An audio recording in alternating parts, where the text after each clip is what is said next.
Hey guys, you may remember a few months back I did an ad for the Brio Beardscape, the buzzer, right?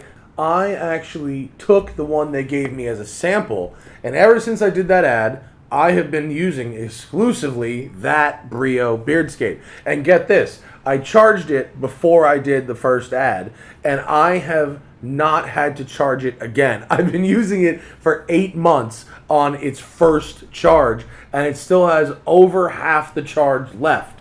All right, it's really easy to clean. You just have to brush it out. You only have to oil it like every other time, unlike the stainless steel ones. The ceramic blade doesn't rust as quickly as a stainless steel blade would. It's light, it's portable, it never needs to be plugged in, so I can use it in every country in the world. It comes in a nice travel case, so the little hairs don't get all over my other stuff. I love the Beardscape. It's really nice, and it literally replaced my like $300 hipster beast commercial grade buzzer, and it's really affordable as well. And they just launched the new Axis trimmer. It's like the Beardscape. It's smaller. It's for edging. I haven't tried it yet, but I'll see you in 6 months when I have one full charge left in this thing and I'm still using it. Hit the link in the description. I absolutely approve this. It's a sweet little rig. Thank you for watching. Enjoy the video. See you later.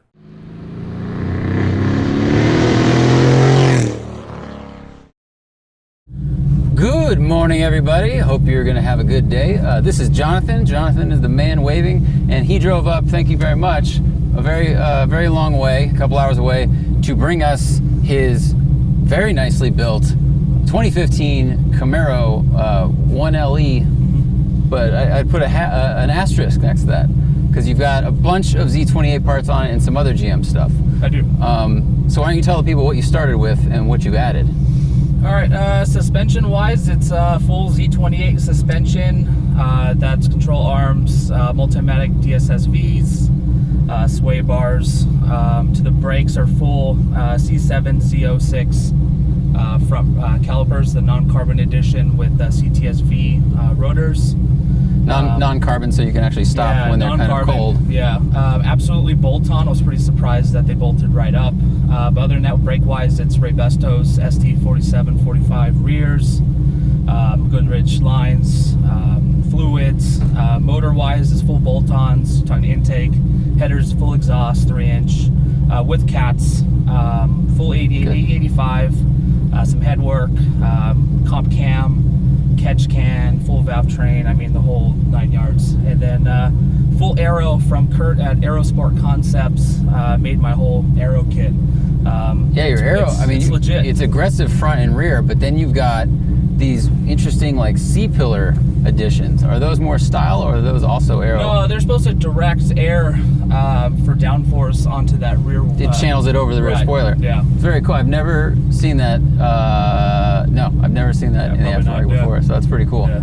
Awesome. Well, we're going to take it for a spin. I like that you've built this very evenly, you know, and it's built for track work, because that's what this is for you, right? Right. It's a dedicated track car. It sits in the garage otherwise. It certainly looks, sounds the part. Alrighty then. This is me looking for your e-brake. Where's your electric? Oh. There's no electric in this one. It's right here, everybody. That's what living is! There's 6 inches in front of your face! What have I been driving recently that I'm like, it's gonna be on the floor somewhere.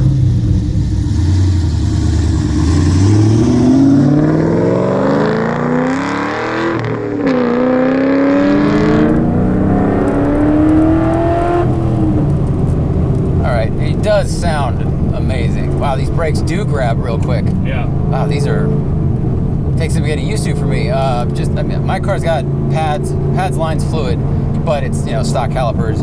These, wow, I like these. Yeah, they stop. They go from, you know, 140 to 0 at the roval real quick. They do, and it seems like you only need about 1 inch of pedal travel to do that. Wow.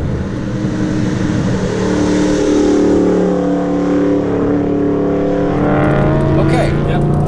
Well, you pointed this out when we first met this morning, is that people are going to make fun of you for the seats, for them not being Recaro. So I want to address that up front so that the internet doesn't start yelling. Yeah, I'm as equally disappointed as they are, for sure about that. So tell that story of why.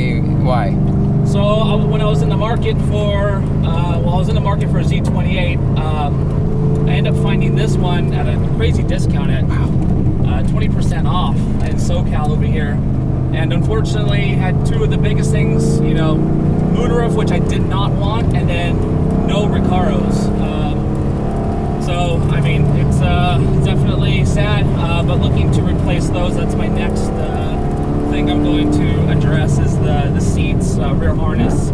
Yeah, I mean, it's definitely got to be the next thing in your list because you've basically done almost everything else to a dedicated track car. Right. You know, short of you know, a cage and some seats. Yeah, and one of the reasons why, I mean, I have not done it is the fact that my kids still occasionally like to drive with me if I go, you know, on a weekend event or something. So I can understand why. This is a very loud amusement park ride. Yeah, my 1-year-old daughter absolutely loves it. She you know, makes car noises in the back and whatnot. So it's and plus, you know, my wife doesn't. She still likes to go for rides and.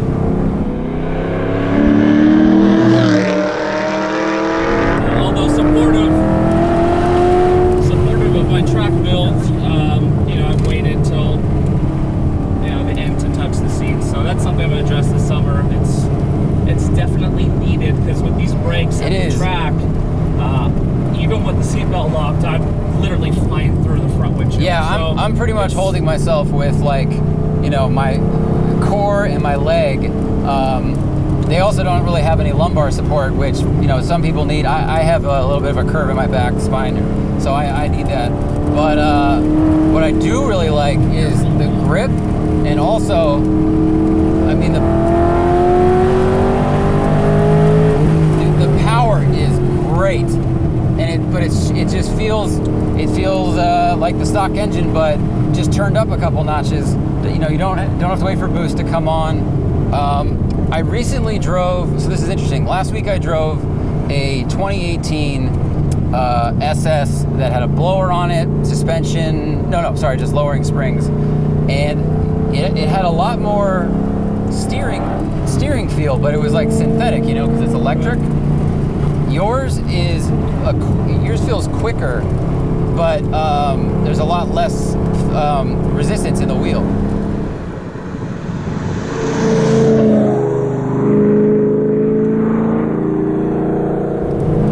Yeah, the Z28 suspension definitely made the car feel lighter than the big it is. It does. It feels significantly lighter. That's a good point. So you bought an SS1LE, which is a really good performance car out of the box. You know, nice handling package, nice stuff. What were the biggest things you noticed when you changed to the full Z28 gear? Actually, the biggest thing was actually braking. There was less dive up front on braking, and then also the power. So on acceleration, you wouldn't have so much lift. I mean, it was dialed in, and then the turn-in is just ridiculous over the stock 1LE suspension. I've considered coilovers, but I mean, I want to go Detroit Speed Engineering, and those are, you know, $5,600 to $9,000. So I figured I got this Z28 suspension, you know, heavily discounted. I won't say how much I paid because people will kill me. And it's definitely fit my needs right now. You know, for being a track car and something I can do, you can do this with.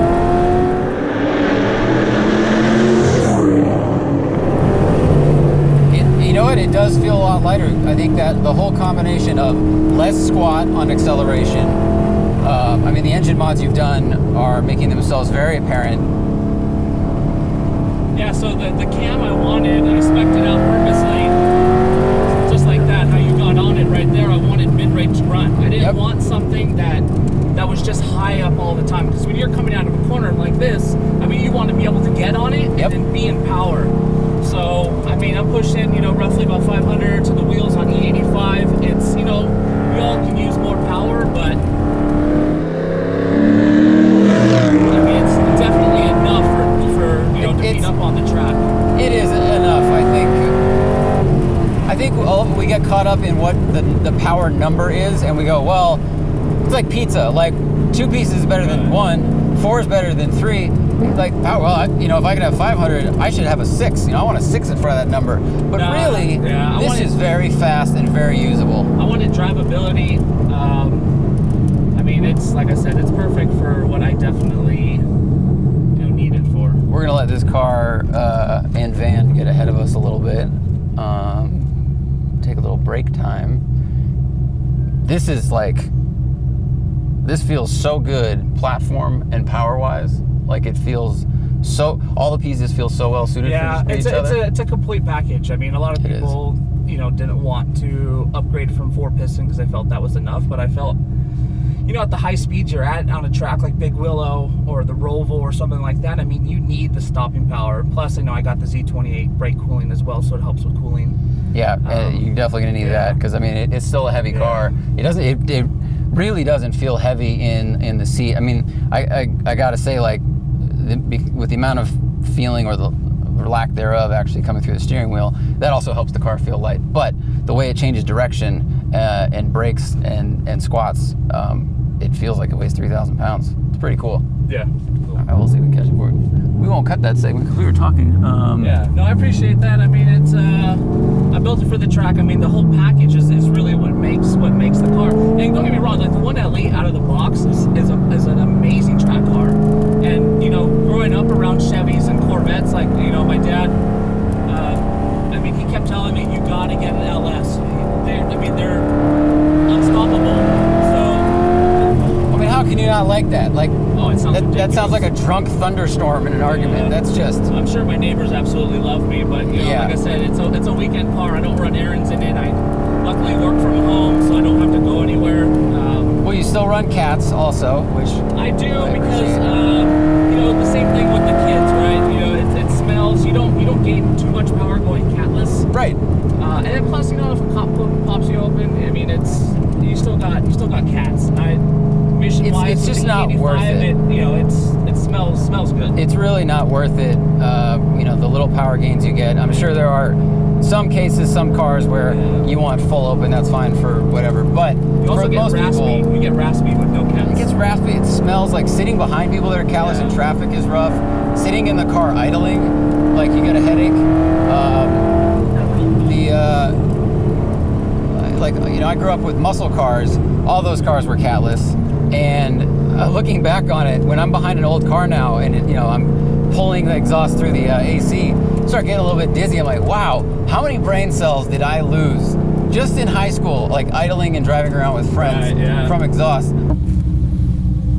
This is me looking for your e-brake. Man, the grip is really nice.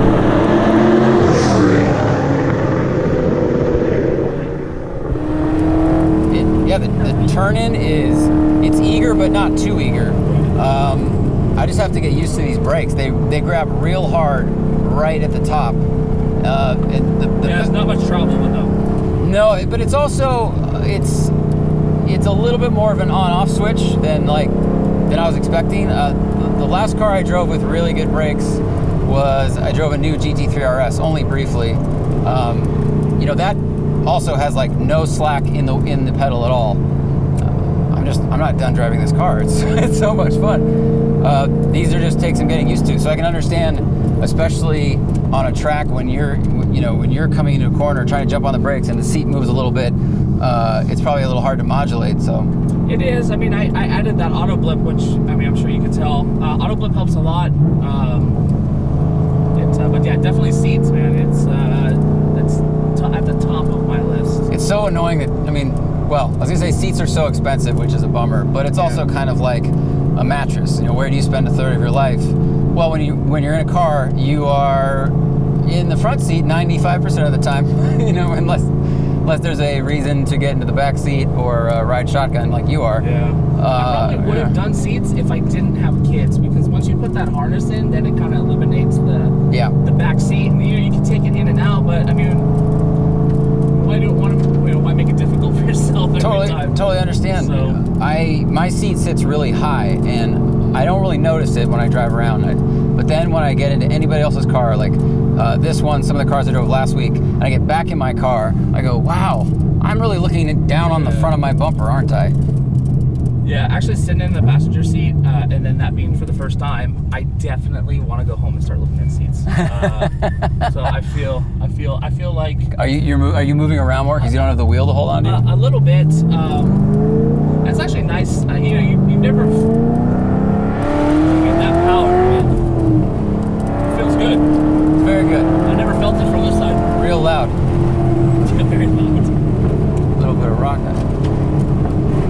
ride for a Camaro. I mean, yeah. Well, I think you're doing yourself or the Camaro a disservice. I mean, the new ones, you know, their chassis engineers at GM are great. Yeah. And you've basically taken, you know, you've taken their second best Camaro, and then you bolted parts on it from the best Camaro as far as handling and track duty goes. Yeah. And it takes to it very well. And I'm glad it all bolted right in for you.